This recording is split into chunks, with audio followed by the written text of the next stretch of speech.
Tehran में Israel और देखिए बार बार हम कह रहे थे अमेरिका और इजराइल ने तेहरान में हमला कर दिया।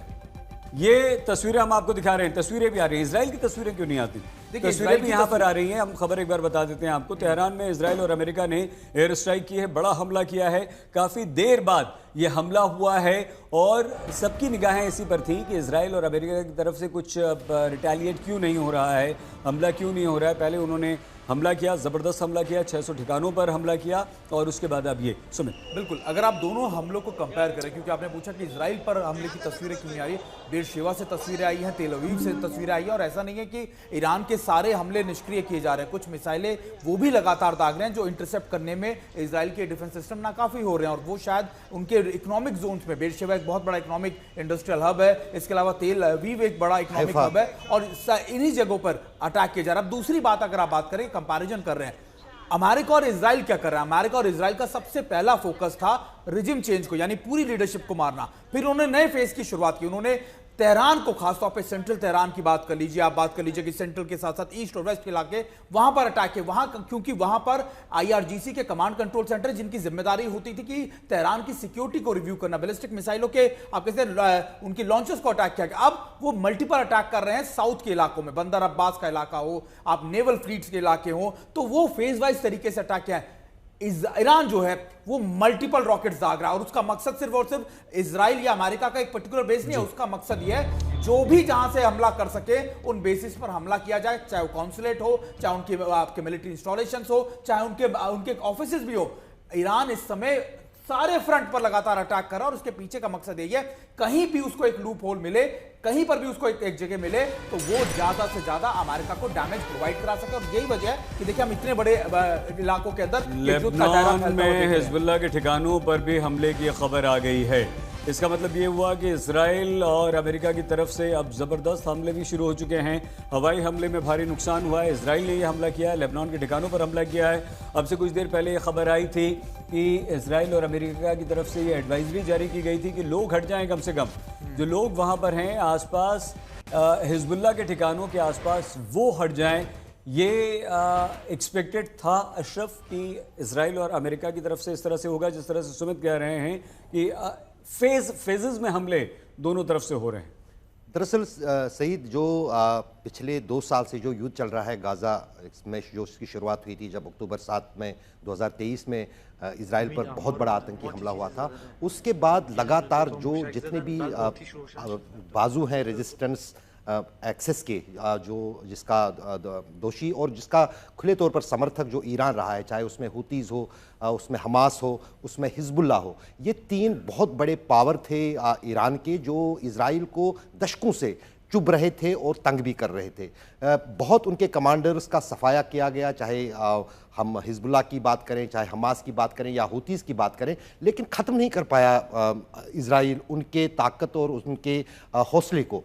हिजबुल्लाह पर पिछले 2 साल के दौरान लगातार जो है हमले हो रहे हैं, उनकी लीडरशिप को पूरी तरह से ख़त्म किया गया है, लेकिन उनको ज़मीन से ख़त्म करने में अभी भी जो है, क्योंकि जब उन्होंने रेड लाइन दी थी कि अगर सुप्रीम लीडर ईरान के असैसिनेट होते हैं तो वो अपनी रणनीति बदलेंगे। उसके बाद उन्होंने दोबारा हमले किए, कल से शुरू इजराइल, और वो भी नॉर्दर्न इजराइल, और 1 साल तक नॉर्दर्न इजराइल के 1 लाख के करीब जो आम लोग हैं उनको विस्थापित होना पड़ा अपने ही देश में। वो नॉर्दर्न इजराइल से हटके फिर तल अवीव और सेंट्रल इजराइल की तरफ रहने पर मजबूर हो गए।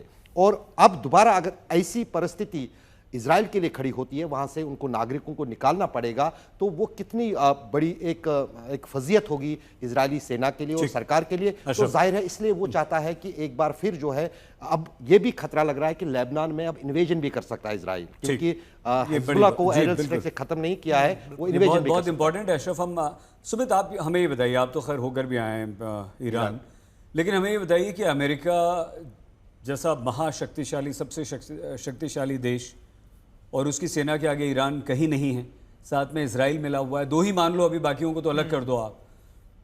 कब तक लड़ पाएगा ईरान? देखिए, वैसे तो आप मान के चलिए, जब आप पावर इंडेक्स को या फिर इनके पावर को कंपेयर करते हैं, तो ईरान के पास वो कैपेबिलिटीज नहीं है, चाहे वो नेवी की बात कर लीजिए, एयरफोर्स की बात कर लीजिए, आप उनके डिफेंस सिस्टम्स की बात कर लीजिए, या इन्फेंट्री की भी बात कर लीजिए। लेकिन ईरान के पास एक बहुत महत्वपूर्ण चीज है जो इस समय मॉडर्न वॉरफेयर के अंदर बहुत इंपॉर्टेंट है, वो है मिसाइल और ड्रोन्स।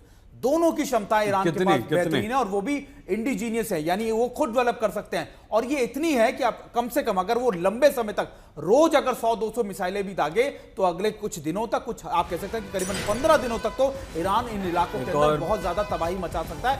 लेकिन ईरान पर हमले को लेकर अमेरिका का बयान आया है, देखना होगा, ये महत्वपूर्ण बयान होगा अमेरिका की तरफ से। बयान क्या बयान हो सकता है? ये एक रात का ऑपरेशन नहीं है, मतलब लंबा है। जो सुमित अभी जिस तरह से बता रहे थे, प्रणय उपाध्याय हमारे साथ हैं। हमले में एक साथ 100 से ज्यादा मिसाइलों का हमने इस्तेमाल किया, क्या मतलब हुआ प्रणय इसका? देखिए, डिटेल्स दिए जा रहे हैं पेंटागन की तरफ से, अमेरिकी रक्षा मंत्रालय की तरफ से, कि अमेरिका ने किन किन हथियारों का इस्तेमाल किया है, किस तरीके से इस ऑपरेशन को अंजाम दिया गया।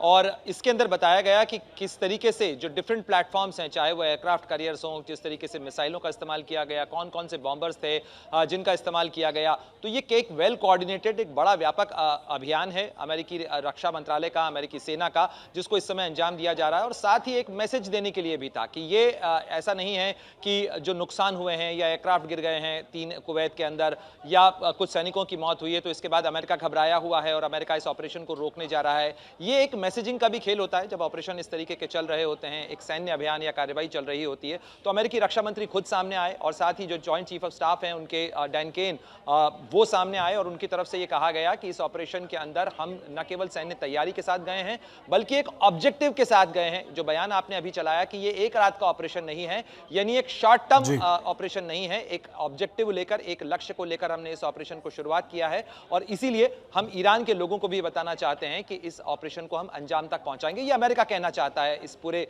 बयान के माध्यम से।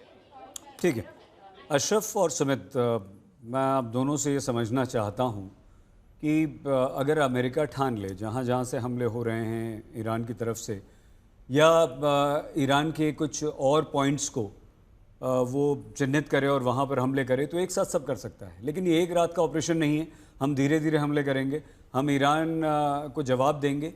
ये स्ट्रेटेजी क्या है? ये दरअसल अगर सईद इस ऑपरेशन में ईरान की रणनीति देखें वो थोड़ी सी अलग है पिछले, क्योंकि दशकों से दोनों के बीच में अमेरिका और जब से इस्लामिक रेवोल्यूशन ईरान में आया है तब से दुश्मनी जो है अमेरिका और ईरान की चल रही है।